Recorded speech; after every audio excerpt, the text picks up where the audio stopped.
Alors voilà, bonjour à tous, je voulais rajouter, enfin plutôt créer une nouvelle vidéo sur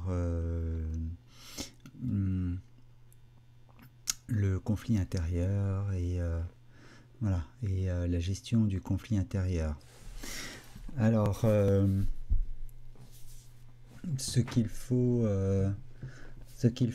d'abord savoir, c'est comment naît un conflit intérieur, parce que c'est évidemment la base de tout, c'est le principe de tout. Et si on ne sait pas comment naît le conflit intérieur, enfin de quoi il en retourne, forcément on ne sait pas comment agir. Voilà. C'est comme tout, c'est une question de connaissance. Je fais d'ailleurs une parenthèse, c'est pour ça souvent que le bouddhisme fait mention de l'ignorance comme le premier sujet de la souffrance. Euh, et ben ce n'est pas par hasard. Voilà.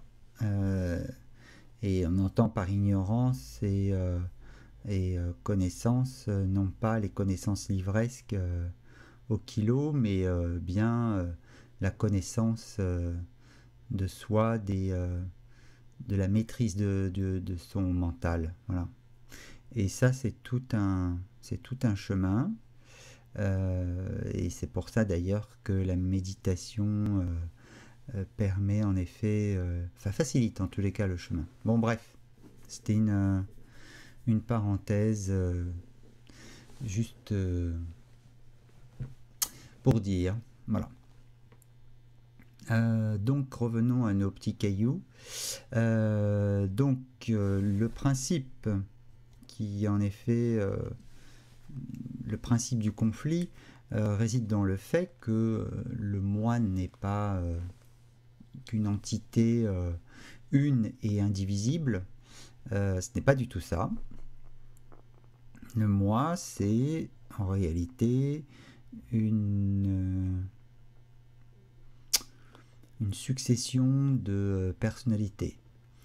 D'ailleurs, qu'on retrouve, comment dire, en astrologie karmique. Les différentes personnalités s'exprimant chacune à travers le registre de différentes planètes. Et donc on peut parler un peu d'archétype à ce niveau-là. Voilà. Il faut savoir qu'un Saturnien, enfin en tout cas, donc quelqu'un qui a la planète Saturne dominante, ne va pas s'exprimer de la même manière, ni se comporter de la même manière qu'un Vénusien, ou qu'un Saturnien, ou qu'un Jupitérien. Donc, et donc forcément, ça va créer un archétype, et à savoir en fait une façon en effet archétypale de se comporter, de penser la vie, de voir le monde, de se voir soi-même. Bref, ça, on arrive très vite à décoder finalement comment fonctionne un individu en fonction de la planète qui domine, de là où les planètes qui dominent. Voilà, parce qu'il peut y avoir un petit cocktail.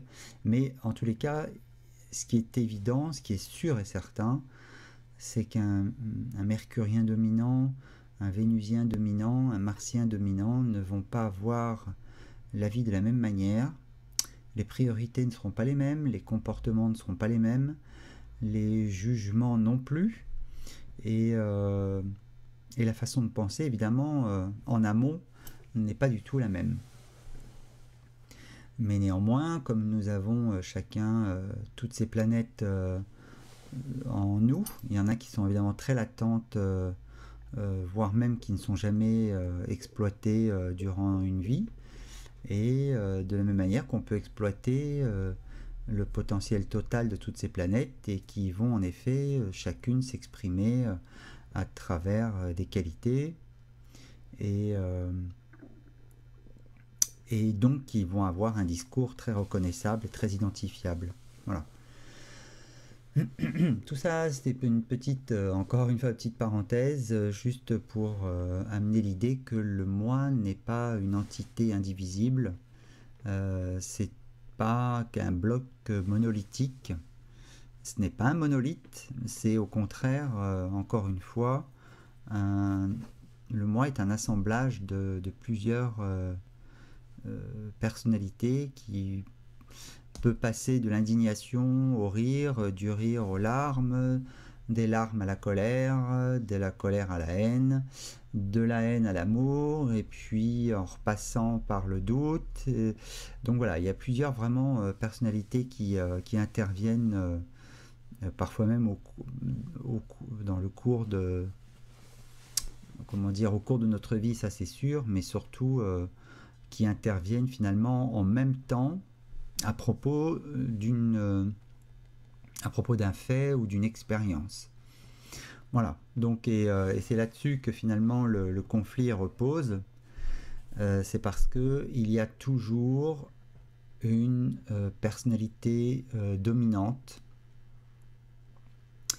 Alors la personnalité dominante ne va pas toujours être la même en fonction des situations, bien sûr. Hein. Nous allons avoir tantôt la victime qui chouine sur son sort, tantôt en nous le dictateur qui se réveille et qui compte bien en effet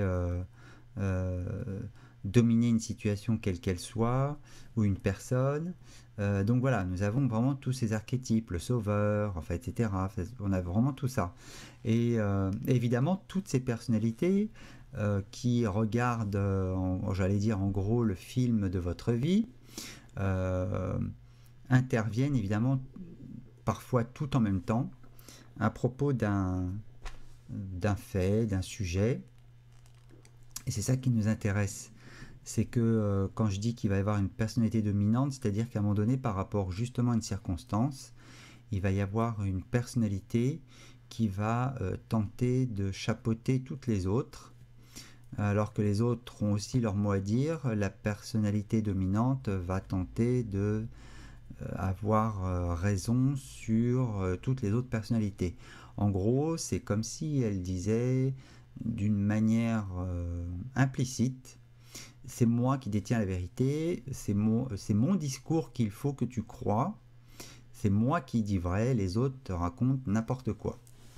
Voilà, et c'est comme ça finalement que naît le conflit, c'est parce que justement le moi n'est pas une entité une et indivisible, c'est justement parce que le moi est divisible.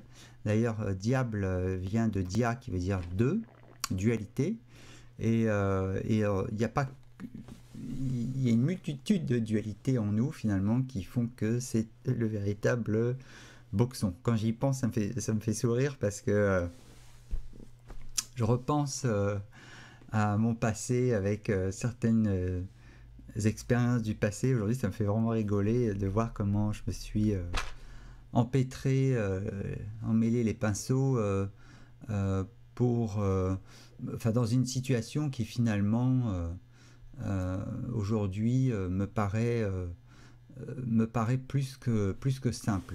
Voilà. Donc bref, c'est pour ça que ça me fait sourire. Et voilà. Bon. Donc tout ça pour dire que le moi n'est pas une entité une et indivisible, bien au contraire, elle est bien divisée, et c'est justement là qu'est la base du conflit. C'est là-dessus que repose le conflit intérieur, sur justement le fait que le moi est divisé, curieusement, n'a pas le même avis sur la même chose. Voilà, entre une personnalité qui dit qu'il faudrait que l'autre se conduise comme ça, ce n'est pas possible, ce n'est pas admissible, comment peut-on se comporter de cette façon-là, et une autre personnalité qui va dire tu te rends compte, pour qui tu passes, etc., etc., etc. Enfin, voilà, il va y avoir plusieurs personnalités qui vont venir finalement s'interposer avec le réel, parce que le réel finalement, là encore, je reprends aussi une des bases du bouddhisme tibétain, la réalité est vide de sens. C'est nous qui la chargeons de notre propre perception et interprétation. Et c'est justement là que rentrent nos personnalités en jeu et en scène. C'est justement elles qui vont en fait s'accaparer le réel pour dire moi je sais comment je le perçois et je sais que j'ai raison. Et voilà, et chacune de nos personnalités vont intervenir en même temps en disant c'est moi qui ai raison, c'est moi qui ai raison. Alors forcément, vous êtes complètement tiraillé parce que vous voudriez en fait, euh,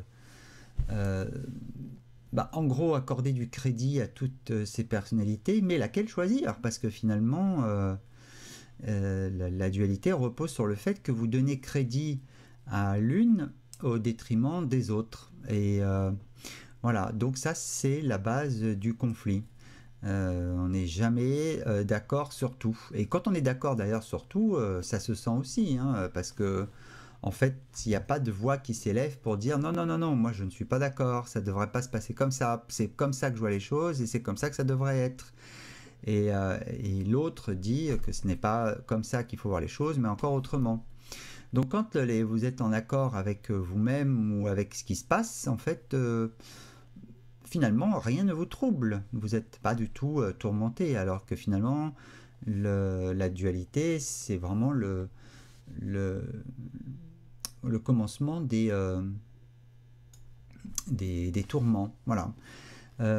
Donc voilà, ça c'est le principe. Donc si vous étiez jusqu'ici enclin à vous imaginer que on était un moi un et indivisible, eh bien non.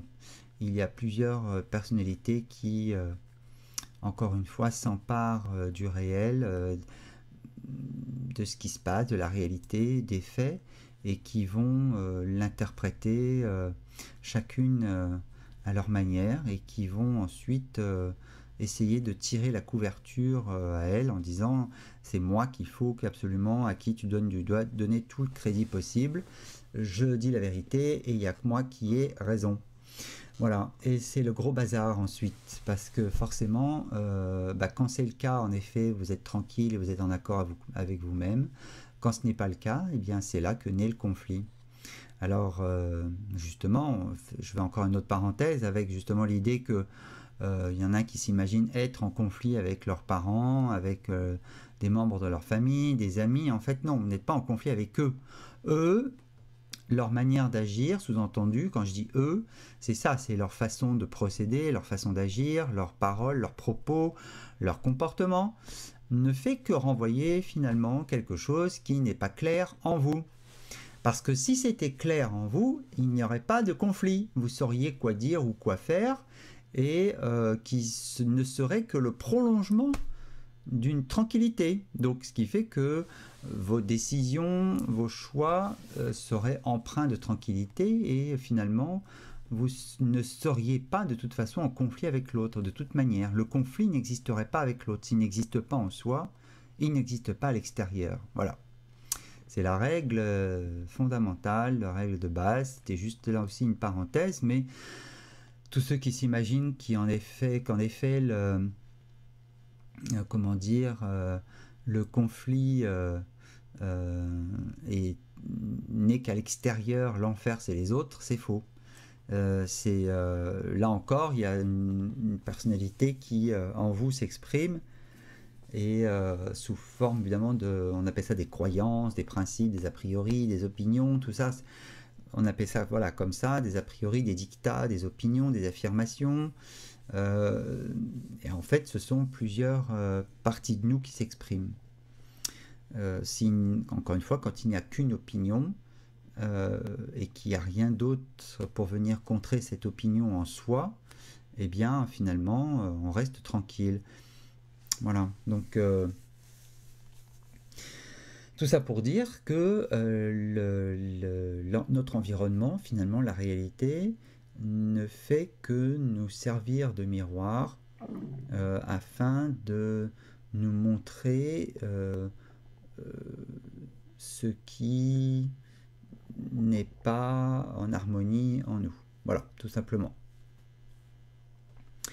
Donc alors évidemment comment parce que la deuxième partie c'est ça, on en est déjà à combien, 15 minutes quand même presque pour expliquer finalement le principe même du conflit. Donc vous voyez que quand on veut qu'une chose soit claire, ça met du temps à expliquer parce que justement il faut qu'elle soit claire et bien comprise. Quand c'est bien compris, c'est acquis. Quand c'est acquis, euh, comment dire, ça fait partie de votre base de connaissances. Donc voilà, comment du coup gérer le fameux conflit, justement, quand nous sommes tiraillés par un conflit intérieur. Euh, le principe, comme je le disais, c'est que une ou deux personnalités tentent en fait d'avoir euh, comment dire, le dernier mot sur la vision et la perception d'une situation ou d'une relation, d'un fait, d'une circonstance.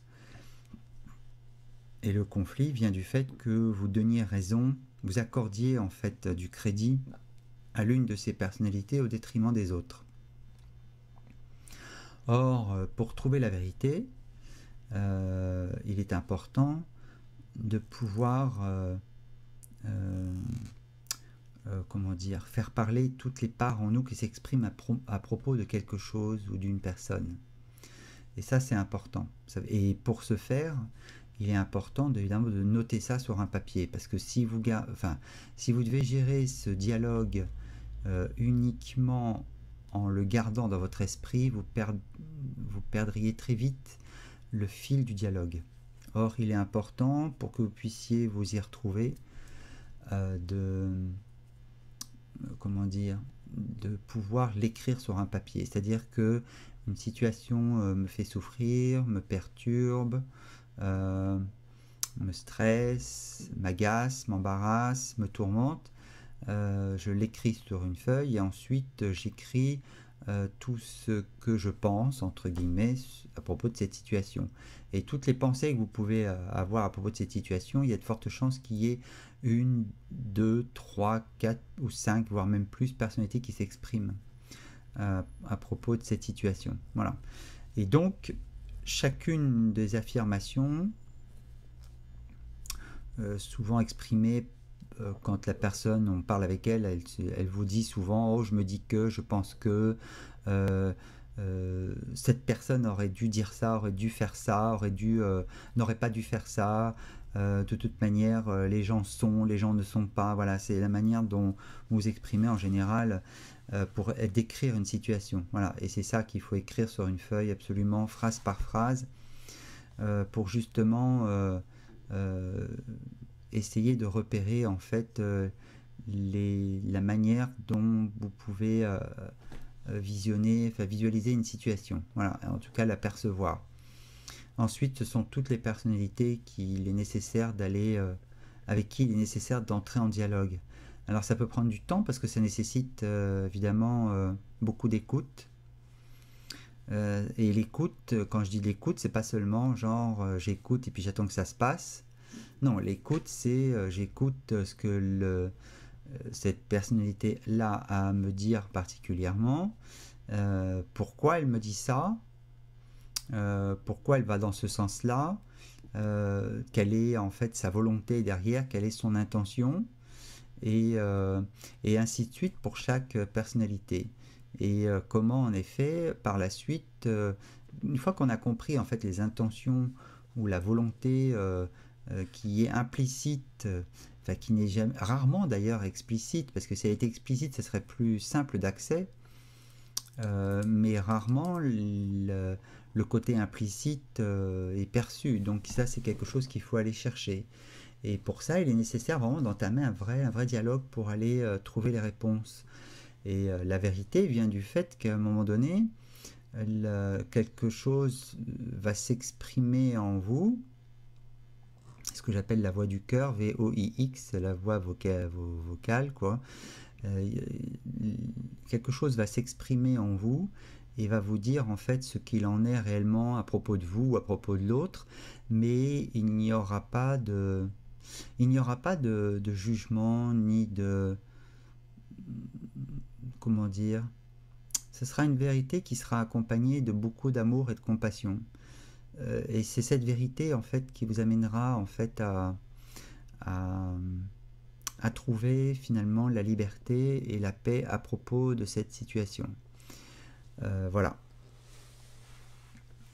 La vérité est toujours quelque chose qui libère l'individu et chaque voix qui s'exprime en fait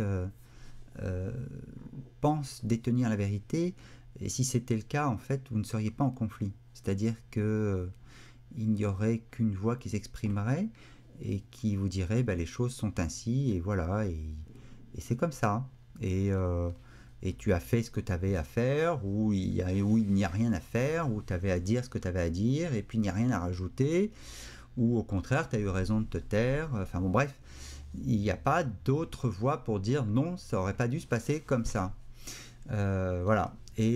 Donc cette vérité est toujours libératrice et elle ne se trouve qu'en ayant en fait entamé un dialogue comme un journaliste en fait d'investigation avec toutes les voix qui montent en nous et qui s'expriment. Voilà. Donc de façon en fait à bien comprendre ce que chacune d'elles en fait cherche, quel est le but et l'intention de chacune d'elles. Et vous allez voir qu'en fait, la vérité, parfois, comment dire, n'exprime pas forcément quelque chose de joli, enfin dans le sens où ça peut exprimer quelque chose qui fait partie de la réalité, c'est-à-dire que à un moment donné, vous êtes à accuser l'environnement d'égoïsme et puis en interrogeant finalement, en interrogeant cette voie-là, ou les autres, vous découvrez qu'en réalité vous êtes autant égoïste que les autres. Seulement vous ne l'aviez pas vu comme ça. Et finalement on pourrait se dire bah oui, le fait de se rendre compte, de percevoir qu'on est soi-même très égoïste, ça peut être moche, mais quand c'est la voix du cœur qui l'exprime, parce que en fait finalement la voix du cœur VOX et VOIE aussi, parce que cet exercice évidemment amène à ouvrir le cœur. Donc en fait quand une vérité s'exprime, en fait elle vient d'un cœur ouvert, et un cœur ouvert en fait on ne sent pas de jugement, même si cette voix VOX vous dit que vous êtes égoïste à votre tour et que vous avez fait preuve d'égoïsme alors que vous étiez en train de vous plaindre de l'égoïsme d'un membre de votre famille ou d'un ami. Eh bien ça peut paraître en fait une vérité un peu moche, mais en réalité c'est quelque chose qui c'est curieusement une mocheté qui vous libère. Voilà, donc c'est un paradoxe. Il peut y avoir en fait des vérités qui sont des miroirs peut-être pas très reluisants, mais qui finalement sont libérateurs, puisque c'est en ouvrant finalement petit à petit votre cœur que vous accédez à cette vérité et qui finalement vous remet en face de vous-même. Et vous remet en face de vous-même avec beaucoup d'amour. C'est ça le truc. Et finalement, c'est ce qui prime, c'est pas tant le fait qu'on dise quelque chose, enfin qu'il soit dit quelque chose de vous, qu'il soit dit quelque chose de vous, comment dire, de moche.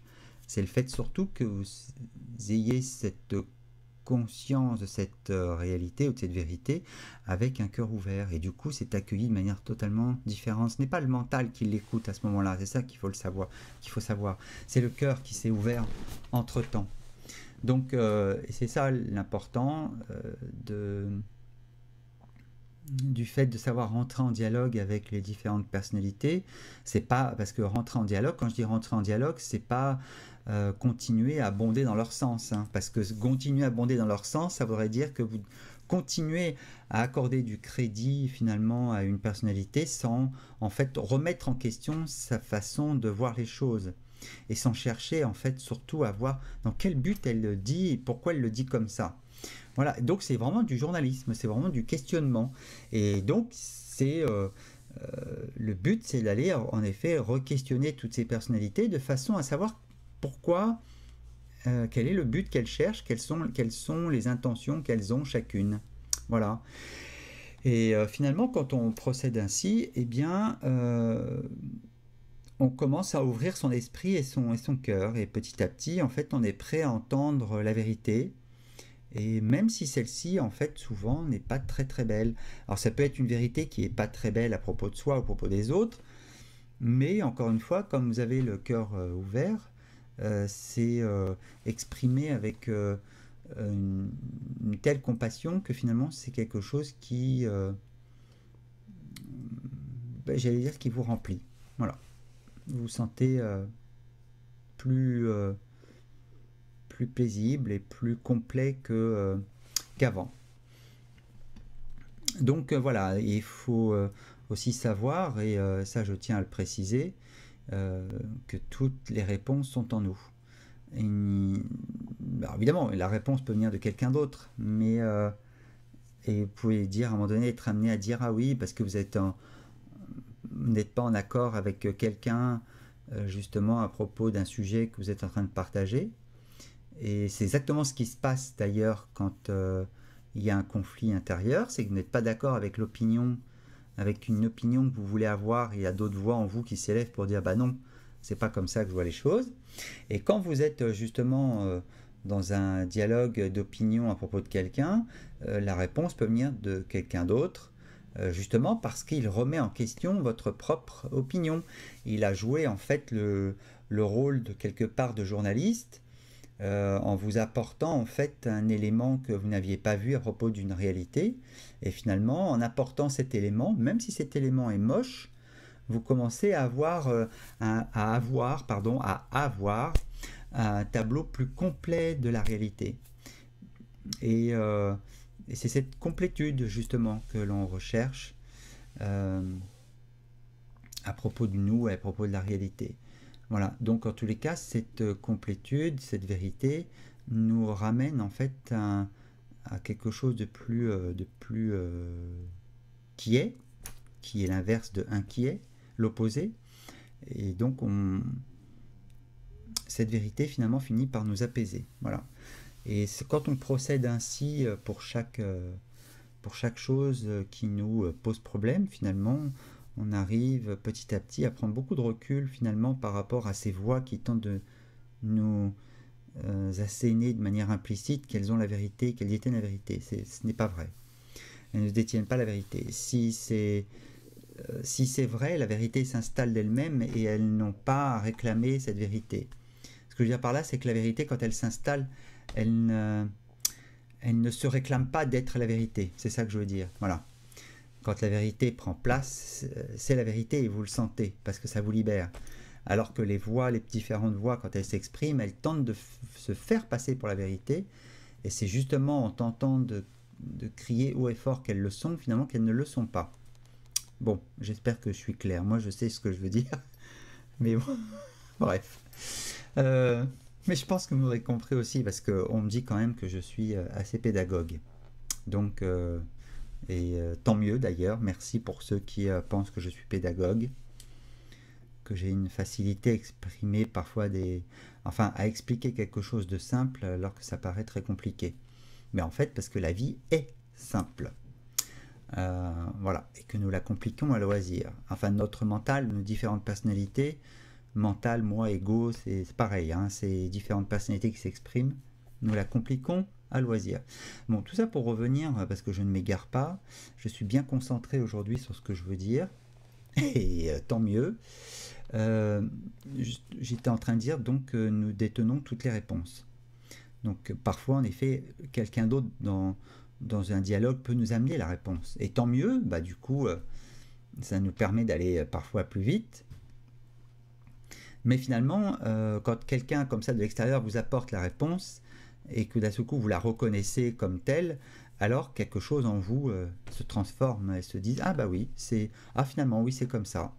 Et ça vous apaise. Et ça doit vraiment être accompagné d'un apaisement.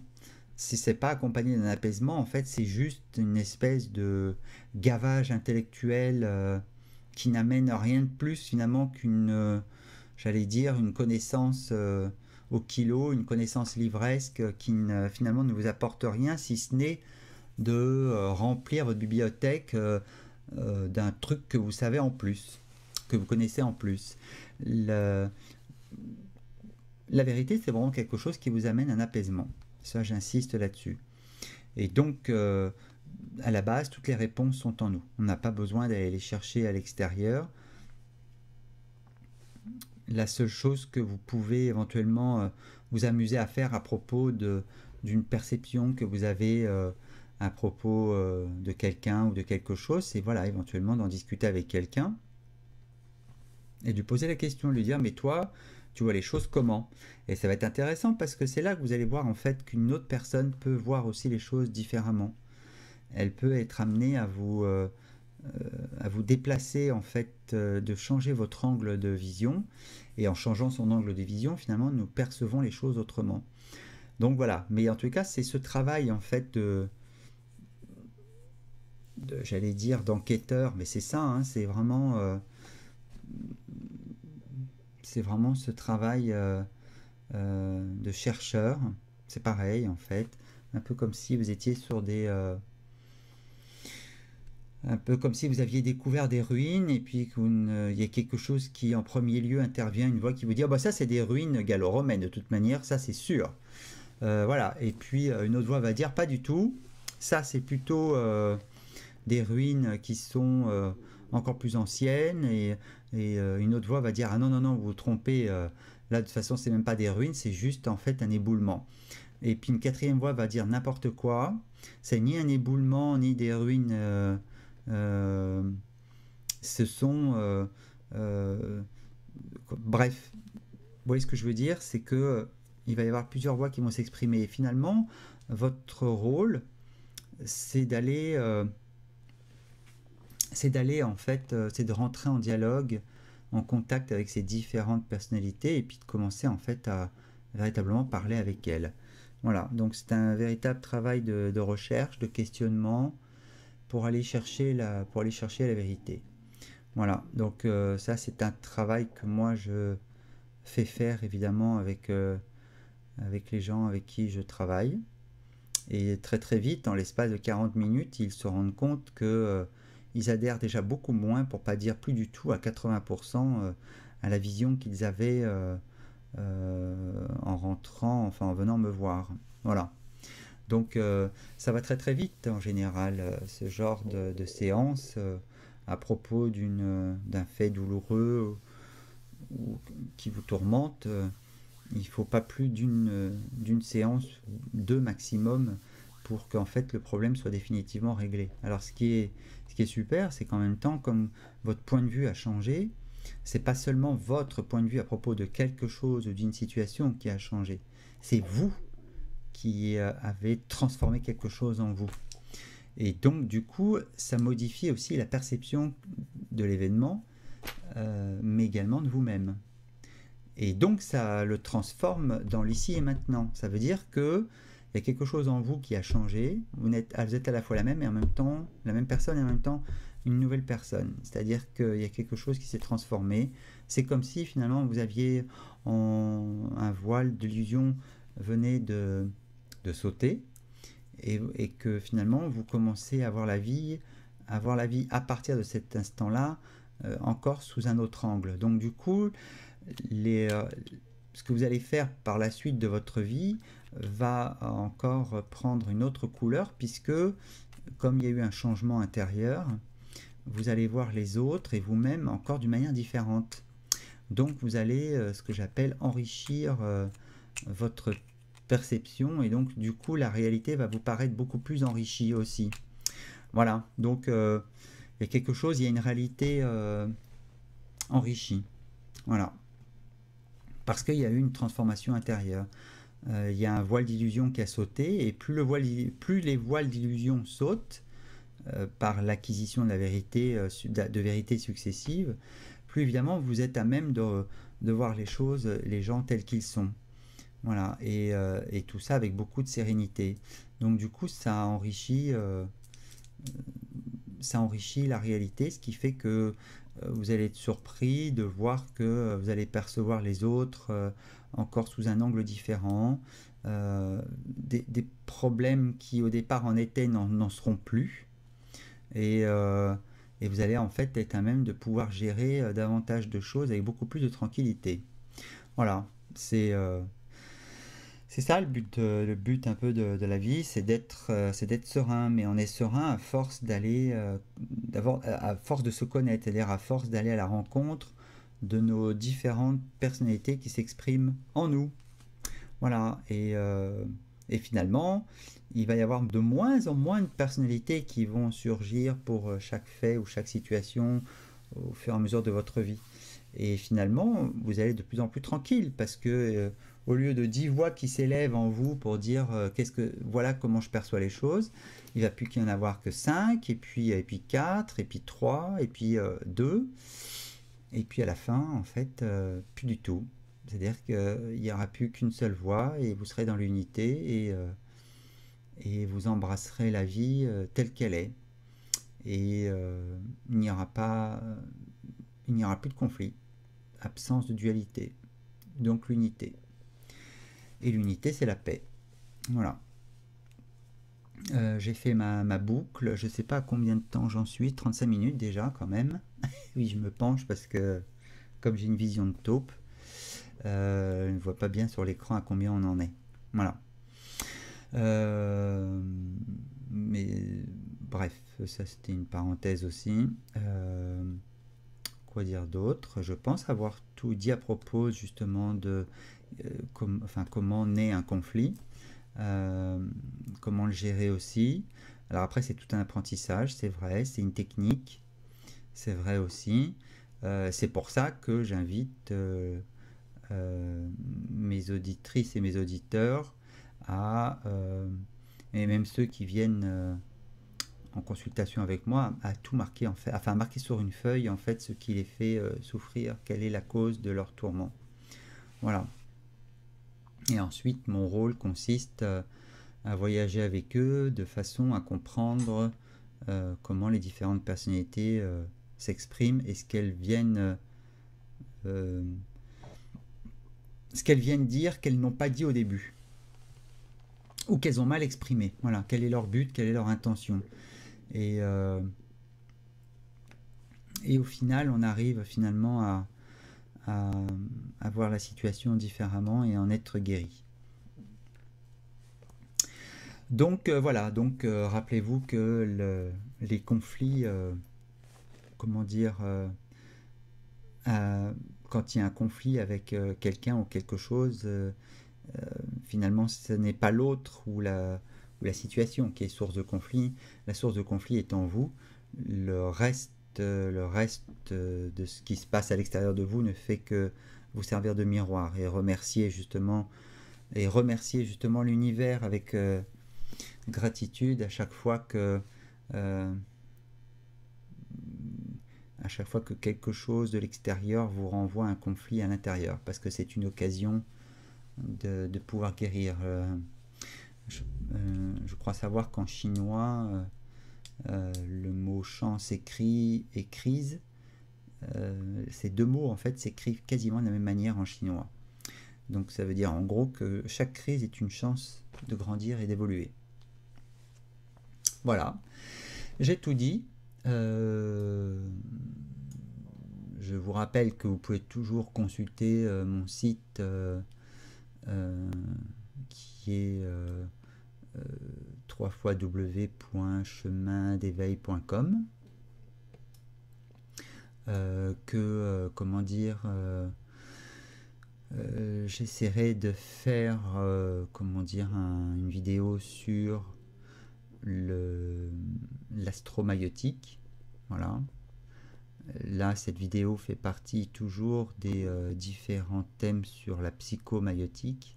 Maïotique, M-A-I-E-U-T-I-Q-U-U-E, qui vient de Mister Socrate, puisque sa mère était maïoticienne, donc c'était une accoucheuse, et que Socrate l'a repris dans un autre contexte, un autre but, celui d'accoucher de soi-même. Voilà. C'est pour ça qu'aujourd'hui, je pratique ce que j'appelle moi de la psychomaïotique. Voilà. Pour pas confondre avec le fait que je sois un accoucheur tout court. Voilà. Et bien sur ce, j'espère que ça vous aura amené un peu plus d'éclairage sur comment en effet naît un conflit et comment le gérer en soi. Alors je sais que voilà, c'est une base que je donne, mais néanmoins c'est une base importante. Ensuite, c'est tout un chemin pour aller, encore une fois, être dans le dialogue. Et être dans le dialogue, rappelez-vous que ce n'est pas donner raison, comment dire, ça n'est pas continuer à abonder dans le sens des voix qui s'expriment, parce que sinon, vous jouez leur jeu et c'est pas la peine, puisqu'elles vous maintiennent dans un mensonge qui n'est où elles vous font croire qu'elles ont la vérité, alors qu'en fait, cette vérité continue, enfin, la pseudo-vérité continue à vous tourmenter. Voilà.